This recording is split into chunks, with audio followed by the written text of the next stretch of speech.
ಗ್ಯಾರಂಟಿಯಿಂದ ಮಹಿಳೆಯರು ದಾರಿ ತಪ್ಪಿದ್ರ ಮಾತಾಡಿ ಕಡೆಗೆ ವಿಷಾದ ವ್ಯಕ್ತಪಡಿಸಿದ್ದೇಕೆ ಎಚ್ಡಿಕೆ ಕುಮಾರಸ್ವಾಮಿ ಮಾತೆ ಡಿಕೆಶಿಗೆ ಬಂಡವಾಳ ಆಗುತ್ತಾ ಇದೇ ಇಂದಿನ ಅಖಾಡ ದಾರಿ ತಪ್ಪಿದ್ದು ಯಾರು?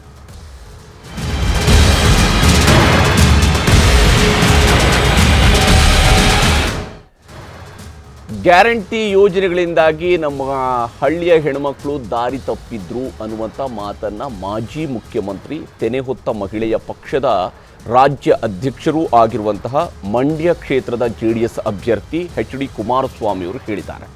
ಈ ಮಾತಿನ ಮೂಲಕವಾಗಿ ತಾನು ಹೇಳೋದಕ್ಕೆ ಹೊರಟಿದ್ದು ಬೇರೆನೇನೋ, ಆದರೆ ಅದಕ್ಕೆ ತಪ್ಪಾಗಿ ಅರ್ಥೈಸಲಾಗಿದೆ. ನಾನು ಆ ಅರ್ಥದಲ್ಲಿ ಹೇಳಿಲ್ಲ, ನಿಮಗೇನಾದರೂ ನೋವಾದರೆ ವಿಷಾದ ವ್ಯಕ್ತಪಡಿಸ್ತೀನಿ ಅನ್ನುವಂತಹ ಮಾತನ್ನು ಕುಮಾರಸ್ವಾಮಿ ಹೇಳಿದ್ದಾರೆ. ಆದರೆ ಈ ಧಾಟಿಯ ಮಾತನ್ನು ಕುಮಾರಸ್ವಾಮಿ ಅವರು ಹೇಳಿರುವಂಥದ್ದು ಇದೇ ಮೊದಲೇನೂ ಅಲ್ಲ.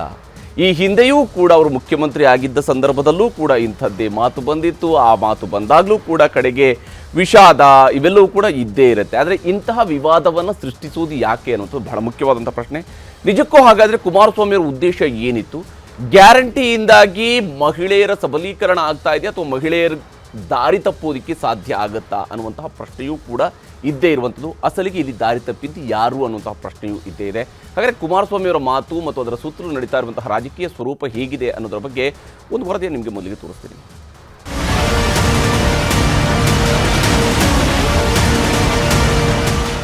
ಕುಮಾರಸ್ವಾಮಿ ಅವರ ಊರ್ ಕಡೆ ಒಂದು ಗಾದೆ ಮಾತಿದೆ, ಮಾತು ಮನೆ ಕೆಡಿಸ್ತು, ತೂತು ಒಲೆ ಕೆಡಿಸ್ತು ಅಂತ. ಅದು ಕುಮಾರಸ್ವಾಮಿ ಅವರಿಗೂ ಗೊತ್ತು. ಆದ್ರೂ ಚುನಾವಣೆ ಟೈಮ್ ಅಲ್ವಾ, ಒಂದೊಂದು ಹಂಗೆ ಜಾರಿ ಹೋಗ್ತವೆ, ಅದೇ ಎಡವಟ್ಟಾಗಿ ಹೋಗುತ್ತೆ. ಈಗ ಕುಮಾರಸ್ವಾಮಿ ಅವರು ಮಾಡಿಕೊಂಡಿರೋದು ಅದೇ. ಇವತ್ತು ಸರ್ಕಾರ ಕಳೆದ ಚುನಾವಣೆಯಲ್ಲಿ 5 ಗ್ಯಾರಂಟಿಗಳನ್ನು ಘೋಷಣೆ ಮಾಡಿ ನನ್ನ ಹಳ್ಳಿಯ ತಾಯಂದಿರು ಸ್ವಲ್ಪ ದಾರಿ ತಪ್ಪಿದ್ದಾರೆ. ಅವರ ಬದುಕೇನಾಗುತ್ತೆ ಅನ್ನೋದನ್ನ ಯೋಚನೆ ಮಾಡಬೇಕಾಗಿದೆ. ನಿಮ್ಮ ಕುಟುಂಬದ ಬದುಕೇನಾಗಬೇಕು ಯೋಚನೆ ಮಾಡಬೇಕಾಗಿದೆ. ಮೊನ್ನೆ ತುಮಕೂರು ಜಿಲ್ಲೆ ತುರುವೇಕೆರೆಯಲ್ಲಿ ಮೈತ್ರಿ ಅಭ್ಯರ್ಥಿ ವಿ ಸೋಮಣ್ಣ ಪರ ಪ್ರಚಾರ ಮಾಡುತ್ತಿದ್ರು ಕುಮಾರಸ್ವಾಮಿ. ಆ ಚುನಾವಣಾ ರ್ಯಾಲಿ ವೇಳೆ ಕುಮಾರಸ್ವಾಮಿ ಅವರು ಆಡಿದ ಮಾತು ಸಹಜವಾಗೇ ಎಲ್ಲಾ ಕಡೆ ಚರ್ಚೆಗೆ ಗ್ರಾಸವಾಗಿ ಸಿಎಂ ಆದಿಯಾಗಿ ಎಲ್ಲರೂ ಖಂಡಿಸಿದ್ದಾರೆ. ಕುಮಾರಸ್ವಾಮಿ ಮಾತುಗಳ ವಿರುದ್ಧ ಇಡೀ ಕಾಂಗ್ರೆಸ್ ಕೆಂಡಾಮಂಡಲವಾಗಿದೆ. ಇದು ಸಹಜವಾಗೇ ಲೋಕಸಭೆ ಅಖಾಡದಲ್ಲಿ ಚುನಾವಣಾ ವಸ್ತುವಾಗಿದೆ. ಡಿಸಿಎಂ DK ಶಿವಕುಮಾರ್ ಸೇರಿದಂತೆ ಕಾಂಗ್ರೆಸ್ನ ನಾಯಕರು ಮುಗಿಬಿದ್ದಿದ್ದಾರೆ. ನಾವು ಹೆಣ್ಣು ಮಕ್ಕಳು ಪರವಾಗಿ ನಿಂತ್ಕೊಳ್ಬೇಕಾದ್ದು, ಅವರಿಗೆ ಆತ್ಮಧೈರ್ಯವನ್ನು ಕೊಡಬೇಕಾದ್ದು, ಅವರ ಕುಲಕ್ಕೆ ಒಂದು ದೊಡ್ಡ ಕಪ್ಪು ಚುಕ್ಕೆಯನ್ನ ಕುಮಾರಸ್ವಾಮಿ ಅವರು ತಂದಿದ್ದಾರೆ. ಈ ರಾಜ್ಯದ ಒಬ್ಬ ಮಹಿಳಾ ಮಂತ್ರಿಯಾಗಿ ಯಾವ ಹಳ್ಳಿಯ ಹೆಣ್ಣುಮಗಳು ದಾರಿ ತಪ್ಪಿದಾಳೆ ಅನ್ನೋದನ್ನ ಸ್ಪಷ್ಟಪಡಿಸಬೇಕು. ಈ ರಾಜ್ಯದ ಮಾಜಿ ಮುಖ್ಯಮಂತ್ರಿಗಳು ಜವಾಬ್ದಾರಿಯಿಂದ ಮಾತನಾಡಬೇಕಾಗುತ್ತೆ. ಇವತ್ತು ಏನು ಇಷ್ಟು ಹಗರಾಗಿ ಮಾತನಾಡೋದು? ಹಳ್ಳಿಯ ಹೆಣ್ಣುಮಕ್ಕಳು ಅಂತಂದ್ರೆ ಏನಂತ ತಿಳ್ಕೊಂಡಿದ್ದಾರೆ ಇವರು? ಸ್ತ್ರೀ ಕುಲದ ಗೌರವ ಅಂದ್ರೇನು ಅನ್ನೋದನ್ನ ಈ ಕುಮಾರಸ್ವಾಮಿ ಅವರಿಗೆ, ಈ ಬಿಜೆಪಿ ಅವರಿಗೆ ತೋರಿಸ್ಕೊಡಿ ಅಂತ ಕೇಳಲಿಕ್ಕೆ ಬಯಸ್ತೇನೆ. ರಾಜ್ಯ ಮಾತ್ರ ಅಲ್ಲ, ನಮ್ಮ ರಾಷ್ಟ್ರದ ಹೆಣ್ಮಕ್ಳಿಗೆ ಅವರ ಅಸ್ತಿತ್ವಕ್ಕೆ ಧಕ್ಕೆ ತರುವಂತ ಮಾತುಗಳು, ಅವಮಾನ ಮತ್ತೆ ಅಪಮಾನ ಮಾಡುವಂತ ಮಾತುಗಳಂತ ನಮ್ಮ ನಾಯಕರು ಕೂಡ ಸ್ಪಷ್ಟವಾಗಿ ಹೇಳಿದ್ದಾರೆ. ನಾವು ಕೂಡ ಇನ್ನೊಂದು ಬಾರಿ ಮುಂದೆ ಬಂದು ಅದನ್ನ ನಾವು ರಿಎನ್ಫೋರ್ಸ್ ಮಾಡ್ತಾ ಇದೀವಿ. ಇವತ್ತು ದಾರಿ ತಪ್ಪೋ ಅಂತ ಹೆಣ್ಮಕ್ಳು ಹಳ್ಳಿಗಾಡಿನಲ್ಲೂ ಇಲ್ಲ, ನಗರ ಭಾಗದಲ್ಲೂ ಇಲ್ಲ. ಜಾಸ್ತಿ ಕಷ್ಟ ಬಿದ್ದು ಹೆಣ್ಮಕ್ಳು ಒಂದು ಮನೆ ಗೌರವ ಉಳಿಸ್ತಾರೆ, ಒಂದು ಕುಟುಂಬನ ಕಾಪಾಡ್ತಾರೆ. ಯೋಚನೆ ಮಾಡುವಾಗ, ಒಂದು ಪದ ಬಳಕೆ ಮಾಡುವಾಗ ಬಹಳ ಸತಿ ಯೋಚನೆ ಮಾಡಬೇಕಾಗತ್ತೆ. ಆ ಯಾವುದೋ ಒಂದು ಗ್ಯಾರಂಟಿ ಕಾರ್ಯಕ್ರಮದಿಂದ ಹಳ್ಳಿಯಲ್ಲಿರೋ ಹೆಣ್ಮಕ್ಳು ದಾರಿ ತಪ್ಪೋ ಕೆಲಸ ಮಾಡ್ತಾರೆ ಅನ್ನೋವಂಥ ಪದ ತಪ್ಪು ಅಂತ ನಾನು ಹೇಳ್ತೀನಿ. ಕಾಂಗ್ರೆಸ್ ಹೀಗೆ ಟೀಕೆ ಮಾಡಿ ಬೈತಿರೋವಾಗಲೇ ಮಿತ್ರಪಕ್ಷ ಬಿಜೆಪಿ ಮಾತ್ರ ಜಾಣ ಉತ್ತರ ಕೊಡ್ತಿದೆ. ಕುಮಾರಸ್ವಾಮಿ ಫ್ಯಾಕ್ಟರ್ ಗೊತ್ತಿರೋ ಕಾರಣಕ್ಕೆ ಆ ಮಾತುಗಳನ್ನು ಸಮರ್ಥಿಸಿಕೊಳ್ಳುತ್ತಿದೆ. ಆ ರೀತಿಯ ತಪ್ಪು ಅರ್ಥವನ್ನ ಯಾವುದೇ ರೀತಿ ಕಲ್ಪಿಸಬೇಡಿ. ಕುಮಾರಸ್ವಾಮಿ ಅವರಿಗೆ ಮಹಿಳೆಯರ ಬಗ್ಗೆ ಗೌರವ ಇದೆ. ಮಹಿಳೆಯರ ಬಗ್ಗೆ ಗೌರವದಿಂದ ಅವರು ಮಾತಾಡಿಸ್ತಾ ಇದ್ದಾರೆ. ಆದ್ರೆ ಇವತ್ತು ಇದನ್ನು ತಿರುಚಿ ಹಾಕುವಂತ, ಇದನ್ನು ತಿರುಚಿ ಹೇಳಿಕೆ ಕೊಡುವಂತ ಕಾಂಗ್ರೆಸ್ ಬೇರೆ ಯಾವುದವರಿಗೆ ಚುನಾವಣಾ ಮುದ್ದೆ ಸಿಕ್ಕಿಲ್ಲ. ಸುಳ್ಳು ಹೇಳಿ, 100 ಸುಳ್ಳು ಹೇಳಿ ಅದನ್ನು ಸತ್ಯ ಮಾಡುವಂತ ಚಾಳಿ ಕಾಂಗ್ರೆಸ್ಸಿನದ್ದು. ಇದನ್ನೇ ಅವರು ಮಾಡ್ತಾ ಇದ್ದಾರೆ. ಅದೇ ಜನ ಇದನ್ನು ನಂಬಲ್ಲ. ಕುಮಾರಸ್ವಾಮಿ ಅವರು ಹೇಳಿರೋದು ಆ ತೀರದಲ್ಲ. ಕುಮಾರಸ್ವಾಮಿ ಅವರು ಹೇಳಿರೋದು ಕಾಂಗ್ರೆಸ್ನವರು ನಮ್ಮ ಗ್ರಾಮೀಣ ಹೆಣ್ಮಕ್ಳನ್ನ, ಹಳ್ಳಿ ಭಾಗದ ಹೆಣ್ಮಕ್ಳನ್ನ ದಡ್ರು ಅಂತ ಭಾವಿಸಿದ್ದಾರೆ. ಅವ್ರಿಗೆ ಯೋಚನೆ ಮಾಡಲ್ಲ ಅಂತ ಭಾವಿಸ್ಕೊಂಡಿದ್ದಾರೆ. ಸ್ವಂತವಾಗಿ ಅವ್ರು ಯೋಚನೆ ಮಾಡಕ್ ಆಗಲ್ಲ ಅಂತ ಅನ್ಕೊಂಡಿದ್ದಾರೆ. ಅವರು ಅದನ್ನ ದುರುಪಯೋಗ ಪಡಿಸ್ಕೊಳ್ಳೋದಕ್ಕೆ ಕಾಂಗ್ರೆಸ್ನವ್ರು ಹೊರಟಿದ್ದಾರೆ ಅಂತ ಕುಮಾರಸ್ವಾಮಿ ಅವರು ಹೇಳಿರೋದು. ಕುಮಾರಸ್ವಾಮಿ ಅವರ ಮಾತಿನ ಉದ್ದೇಶ ಆಗಿದೆ. ಅದನ್ನ ಕಾಂಗ್ರೆಸ್ನವರು ತಿರುಚಿ ಅದನ್ನ ವಿವಾದ ಮಾಡಕ್ ಹೊರಟಿದ್ದಾರೆ. ಅವರ ಭಾವನೆಗಳು ಆ ರೀತಿ ಇರಲಿಲ್ಲ. ಆ ತರದ ಒಂದು ತಪ್ಪು ತಿಳುವಳಿಕೆ ಯಾವುದೇ ಹೆಣ್ಣು ಮಕ್ಕಳ ಮೇಲೆ ನನಗಿಲ್ಲ. ಕಾಂಗ್ರೆಸ್ ಅವರು ಈಗಾಗಲೇ ಬಹಳಷ್ಟು ಹೆಣ್ಣು ಮಕ್ಕಳ ಬಗ್ಗೆ ಮಾತಾಡಿರುವಂತದ್ದನ್ನ ಮಾಧ್ಯಮದಲ್ಲೂ ಕೂಡ ಬಂದಿದೆ. ಅದರಿಂದ ನನಗೆ ಅವ್ರ ಸಿಂಬಲ್ಲೇ ತೆನೆ ಹೊತ್ತ ಮಹಿಳೆ, ಅವ್ರಿಗೆ ಹೆಣ್ಣು ಮಕ್ಕಳ ಬಗ್ಗೆ ವಿಶೇಷವಾದಂತ ಗೌರವ ಇದೆ. ಕುಮಾರಸ್ವಾಮಿ ಪರ್ಟಿಕ್ಯುಲರ್ ಈ ತರದ ಆಪಾದನೆ ಏನು ಮಾಡಿಲ್ಲ. ಹೀಗೆ ಎಲ್ಲ ಜಟಾಪಟಿ ನಡೆಯುತ್ತಿರುವಾಗಲೇ ಕುಮಾರಸ್ವಾಮಿ ಸ್ಪಷ್ಟನೆ ನೀಡಿದ್ರು. ವಿವಾದ ಇನ್ನಷ್ಟು ಹೆಚ್ಚಾಗಿ ಲೋಕಸಭೆ ಮೇಲೆ ಪರಿಣಾಮ ಬೀರೋ ಮುನ್ನವೇ ಎಚ್ಚೆತ್ತುಕೊಂಡ್ರು.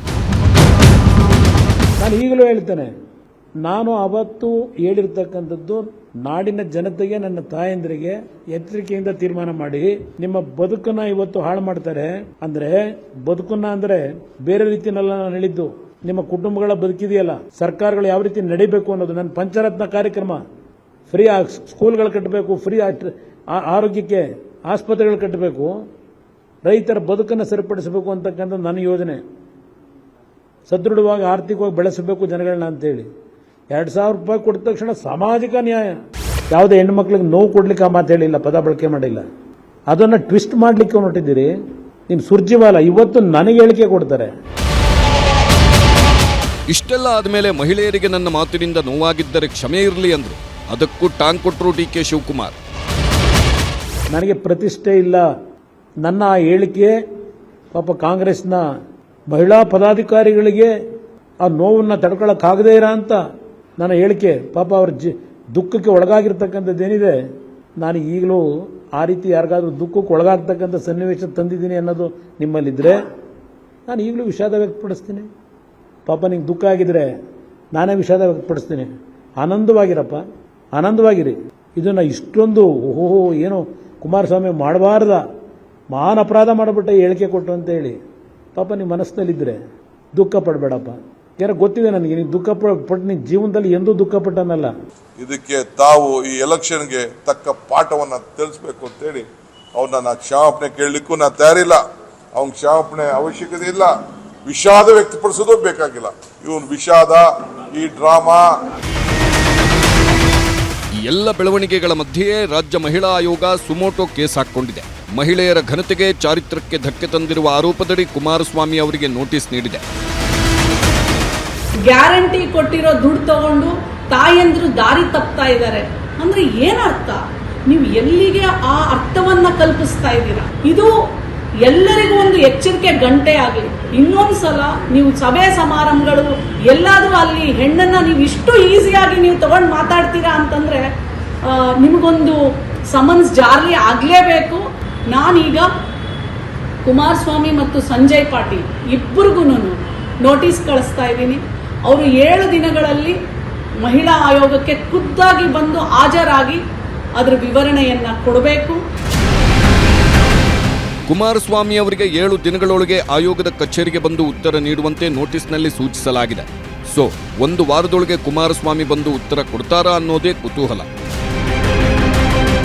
Bureau report, news 18.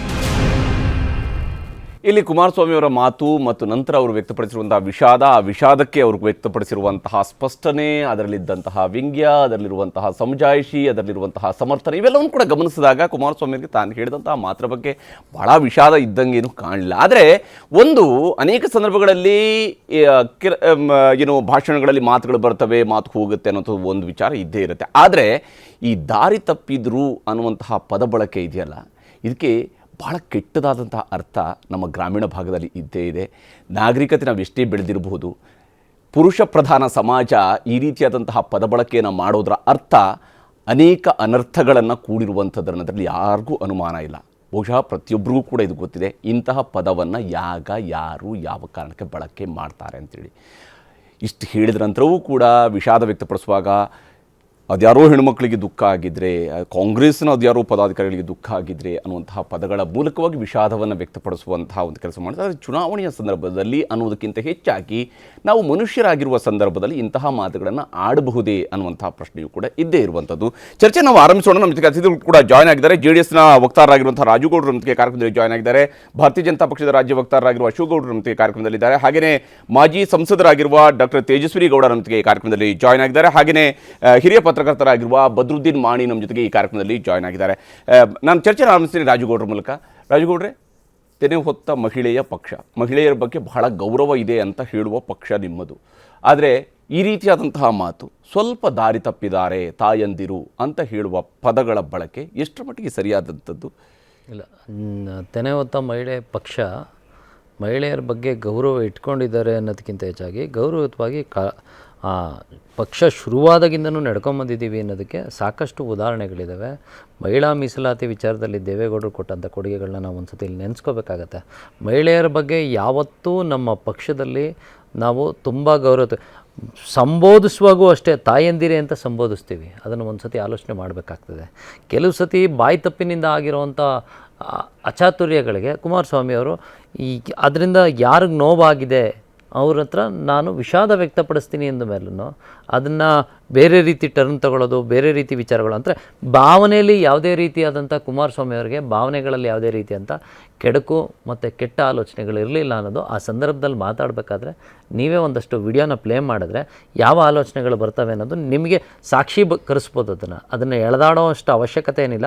ಅಲ್ಲಿಂದ ಆಚೆಗೆ ವಿಷಾದ ವ್ಯಕ್ತಪಡಿಸ್ತೀನಿ, ಹಂಗೆ ಯಾರಿಗಾನು ಬೇಜಾರಾಗಿದ್ದರೆ ಇನ್ನು ಕೆಲವರು ಇನ್ನೂ 2 ಹೆಜ್ಜೆ ಮುಂದೆ ಹೋಗಿ ನಾನು ಅದಕ್ಕೆ ಅವ್ರು ವಿಷಾದ ವ್ಯಕ್ತಪಡಿಸಿದ್ರು ಕೂಡ ಅದನ್ನು ನಾನು ತಗೊಳ್ಳಲ್ಲ, ನಾನು ಬೇರೆ ಏನೋ ಮಾಡ್ತೀನಿ ಅನ್ನೋ ರೀತಿ ಮಾತಾಡೋದು ಅವರ ಉದ್ದಟತನನ್ನು ತೋರಿಸುತ್ತೆ. ಹಾಗಾಗಿ ಇಲ್ಲಿ ಕುಮಾರಸ್ವಾಮಿ ಅವರು ಹಂಗೆ ನಮ್ಮ ಮನಸ್ಸಿಗೆ ನೋವಾಗಿದ್ದರೆ ಕ್ಷಮೆ ಕೇಳಿದ್ದೀನಿ. ಓಕೆ, ಆದರೆ ತೇಜಸ್ವಿ ಯಾಕೆ ಅವರು ವಿಷಾದ ವ್ಯಕ್ತಪಡಿಸಿದ ನಂತರವೂ ಕೂಡ ನಿಮಗಿಲ್ಲ ಈ ಇಶ್ಯೂ ಬೇಕು ಅಂತೇಳಿ ಕಾಂಗ್ರೆಸ್ನವ್ರಿಗೆ ಅನ್ನಿಸ್ತಾ ಇದೆ? ಯಾಕಂದರೆ ಎಲೆಕ್ಷನ್ ನಡೀತಾ ಇದೆ, ಹಾಗಾಗಿ ಇಂತಹ ಹೇಳಿಕೆಯನ್ನು ಕುಮಾರಸ್ವಾಮಿ ಅವರು ಕೊಟ್ಟಿರೋದಾಗಿ ಅದನ್ನು ಭಾಳ ಬಳಕೆ ಮಾಡ್ಕೊಳ್ಳೋಣ, ಇದರಿಂದ ಏನೋ ರಾಜಕೀಯ ಲಾಭ ತೆಗೆದುಕೊಳ್ಳೋಣ ಅನ್ನುವಂಥ ಯೋಚನೆ. ಚುನಾವಣೆಯಲ್ಲಿ ಕುಮಾರಸ್ವಾಮಿ ಅವರು ವಿಚಲಿತರಾಗಿದ್ದಾರೆ, ಮತ್ತು ಅವರ ಮನಸ್ಸಿನಲ್ಲಿ ಆತ್ಮವಿಶ್ವಾಸವನ್ನು ಕಳ್ಕೊಂಡಿದ್ದಾರೆ. ಇದು ಟ್ವಿಸ್ಟ್ ಅಲ್ಲ, ಅವ್ರಿಗೊಂದು ಟೆಸ್ಟು. ಯಾಕಂದರೆ ಕಳೆದ ಸಾರಿ ನಿಖಿಲ್ ಅವರು ನಿಂತಾಗ ಇಂತಹ ಆಡಬಾರದ ಮಾತನ್ನು ಸುಮಲತಾ ಬಗ್ಗೆ ಆಡಿದ್ದು. ಅಂಬಿಯವರ ಚಿತೆಯಲ್ಲಿ ಅಂಬಿಯವರ ಮೃತದೇಹ ಬೇಯುವಾಗಲೇ ಮಗನನ್ನು ಲಾಂಚ್ ಮಾಡಲಿಕ್ಕೆ ಹೋದಂಥದ್ದನ್ನು ಜನ ಏನು ಮರ್ತಿಲ್ಲ, ಮಂಡ್ಯದ ಜನ ಏನು ಮರ್ತಿಲ್ಲ. ಇವತ್ತು ಆ ಪುರುಷ ಆ ವಿಷಾದ ಅಲ್ಲ, ಅದು ಕ್ಲಿಯರ್ ಆಗಿದೆ. ನೀವು ಯಾಕಂದರೆ ಆ ವಿಜುವಲ್ಸನ್ನು ನಾನು ನೋಡಿರಲಿಲ್ಲ, ಕಂಪ್ಲೀಟ್ ಏರ್ ಮಾಡಿದ್ದೀರಿ. ಉನ್ಮಾದ, ನಾನು ಪುರುಷ ಏನು ಮಾಡಿದ್ರು ನಡೆಯುತ್ತೆ, ಪುರುಷರು ಏನು ಬೇಕಾದ್ರೂ ಮಾಡ್ಬೋದು. ಹೊರಗಡೆ ಯಾವ ಹೆಣ್ಮಗಳು ಹೊರಗಡೆ ಹೋಗ್ತಾಳೆ, ಅವಳ ಪತಿಗೆ ನಿರುದ್ಯೋಗ ಇರಬಹುದು, ಪತಿಗೆ ಅನಾರೋಗ್ಯ ಇರಬಹುದು, ದುಡಿಮೆ ಮಾಡೋದಕ್ಕೆ ಹೋಗ್ಬೋದು, ಅಥವಾ ಒಂದು ಆರ್ಟಿಸ್ಟ್ ಇರ್ಬೋದು, ಅವರು ಸಿನಿಮಾಗಳು ತೆಗೆದಿದ್ದಾರೆ, ಬೇಕಾದಷ್ಟು ಸಿನಿಮಾಗಳು ತೆಗೆದಿದ್ದಾರೆ. ಇದರ ಅರ್ಥ ತುಂಬ ದೂರಕ್ಕೆ ಹೋಗುತ್ತೆ. ಇವರು ಮೂಲಭೂತವಾಗಿ ಗ್ಯಾರಂಟಿಗಳಿಗೆ ವಿರುದ್ಧ ಇದ್ದರು. ಇರಲಿ, ನೀವು ವಿರೋಧ ಮಾಡಬಾರ್ದು ಅಂತಿಲ್ಲ, ಆದರೆ ಕಾಂಗ್ರೆಸ್ ಪಾರ್ಟಿ ಗ್ಯಾರಂಟಿಗಳನ್ನು ಕೊಡ್ತು.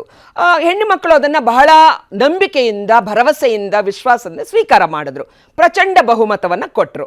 ಇನ್ನೊಂಚೂರು ನಾನು ರೀಕಾಲ್ ಮಾಡ್ತೀನಿ, ಯಾಕಂದರೆ ಎಲ್ಲ ನನ್ನ ಸಹೋದರರು ಕುಳಿತಿದ್ದಾರೆ. ಪೊಲಿಟಿಕಲ್ ಹಿಸ್ಟ್ರಿಯಲ್ಲಿ ಜನತಾ ಪಕ್ಷ, ಜನತಾ ದಳ, ಜನತಾ ಹೆಗ್ಡೆಯವರು ಕೂಡ ಒಂದು ಎಂಥದ್ದು ಬರೀ ಬಾಣದ ಗುರುತು, ಹಾಗೆ ಜನತಾದಳ ಅನೇಕ ಹಾದಿಯಲ್ಲಿ ಅದು ಬೆಳೆದು ಬಂದಾಗ ಮೊದಲು ಲೀಲಾದೇವಿ ಆರ್ ಪ್ರಸಾದ್, ಅಂದರೆ ಹೆಗ್ಡೆಯವರು, ಮಾನ್ಯ ದೇವೇಗೌಡರು, ಮತ್ತು MP ಪ್ರಕಾಶ್ ಅವರು, ಸಿದ್ದರಾಮಯ್ಯನವರು ಇದ್ದಂಥ ಕಾಲದಲ್ಲೂ ನಾವು ಪತ್ರಕರ್ತರಾಗಿ ನೋಡ್ಕೊಂಬಂದಿದ್ದೀವಿ. ಒಬ್ಬ BT ಲಲಿತಾ ನಾಯಕ್ ಇರ್ಬೋದು, ಇನ್ನು ಪುಷ್ಪ ಅಂತ ಇನ್ನೊಂದು ಹೆಣ್ಮಗಳು, ಬೇಕಾದಷ್ಟು ಜನ ಹೆಣ್ಣು ಮಕ್ಕಳು ಬೆಳವಣಿಗೆ ಆಗಿದ್ದನ್ನು ನೋಡ್ತೀವಿ ನಾವು. ಗೌರಿಬಿದನೂರಿಂದ ಒಂದು ಹೆಣ್ಮಗಳು ಕೂಡ ಬೆಳೆದಿದ್ರು. ಆದರೆ ಇವತ್ತು ಕುಮಾರಸ್ವಾಮಿಯವರ ನೇತೃತ್ವದಲ್ಲಿ ಒಂದೇ ತೆನೆ ಹೊತ್ತ ಮಹಿಳೆಯ ಪಾರ್ಟಿಯಲ್ಲಿ ಒಂದೇ ಒಂದು ಹೆಣ್ಣುಮಗಳು ಬೆಳೆದದ್ದು ನನಗೇನು ಕಾಣ್ತಾ ಇಲ್ಲ. ಅನಿತಾ ಕುಮಾರಸ್ವಾಮಿ ಅವರು ಒಂದು ಸಾರಿ MLA ಆದ್ರೂ ಒಂದು ಅವಕಾಶ ಸಿಕ್ಕಿರ್ಬಹುದು ಅಲ್ಲ, ಒಂದು ಶಾರದಾ ಪೂರ್ಯ ನಾಯಕ್ ಇಲ್ವಾ ಅಂತ ಅವ್ರು ಲೆಕ್ಕ ಕೊಡಬಹುದು ಅಂತ ನಾನು ಹೇಳ್ತಾ ಇದ್ದೀನಿ. ಕೊಡ್ಲಿ ಅಲ್ಲ, ಆಂತರಿಕವಾಗಿ ಅವರ ಭಾವನೆ, ಆಂತರಿಕವಾಗಿ ಮಹಿಳೆಯರ ಬಗ್ಗೆ ಏನಿದೆ. ನಿಮಿಷ, ಹಿಂದೆ ನ್ಯಾಯ ಕೇಳಕ್ಕೋದ ರೈತ ಹೋರಾಟದ ಸಂದರ್ಭದಲ್ಲಿ ನ್ಯಾಯ ಕೇಳಕ್ಕೋದ ಹೆಣ್ಮಗಳನ್ನ Yes. ಎಲ್ಲಿ ಮಲಗಿದ್ ಬಂದಿದ್ದೆ ಅಂತಾನೂ ಕೇಳಿದ್ರು. Yes. ಈ ತಪ್ಪು ಮೊದಲ ಸಾರಿ ಅಲ್ಲ, ಬೇಕಾದಷ್ಟು ಸರಿ ಮಾಡೋದು ಉದ್ದೇಶ ಪೂರ್ವಕವಾಗಿನೇ ಹೇಳ್ತಕ್ಕಂಥದ್ದು. Okay. ಅದು ಸುಮಲತಾ ಎಲೆಕ್ಷನ್ ಅಲ್ಲಿ ಮಿತಿ ಮೀರಿ ಹೋಯ್ತು. ಇವಾಗ್ಲೂ ಅದು ಆ ವಿಚಾರದಲ್ಲಿ ಹೋದ್ರೆ ಸ್ಟೇಜ್ ನಲ್ಲಿ ಬಿಜೆಪಿ ಅವರು ಬಂದು ಮೊದಲ ಬಾರಿ ಅಲ್ಲ. ಅದ್ರ ಬಗ್ಗೆ ರಾಜಗೌಡರು ಮಾತಾಡ್ತೀನಿ. ಚರ್ಚೆಯನ್ನು ಮುಂದುವರಿಸೋಣ ಚಿಕ್ಕ ಬ್ರೇಕ್ ನಂತರ.